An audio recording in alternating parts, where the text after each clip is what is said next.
Женскиот фудбалски клуб Кочани во новата сезона ќе се надпреварува во првата женска фудбалска лига, но клубот се надева на подобра сезона од ланската, кога заврши на предпоследното место и мораше преку бараж да бара опстанок во елитното друштво. Поранешниот шампион на Македонија минатата сезона го совола тимот на Билјанин Извори со висок триумф од 7-3 во бараж мечот и обезбеди опстанок. Но во новата сезона дефинитивно овој клуб ќе сака подобар резултат и директен опстанок, а зашто ќе треба да се изгради соодветно квалитетен ростер за да одговори на тој предизвик. На стартот од новата сезона Кочани ќе има тешка задача бидејќи и во првото коло ќе гостува кај шампионот Скопје.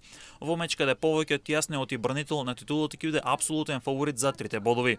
Новата сезона ќе стартува на 23 август со мечевите од првото воведно коло, а како и ланската сезона и во новата сезона последниот тим испаѓа директно во втора лига, а предпоследниот ќе игра бараж за опстанок со второпласираниот тим од втората женска фудбалска лига.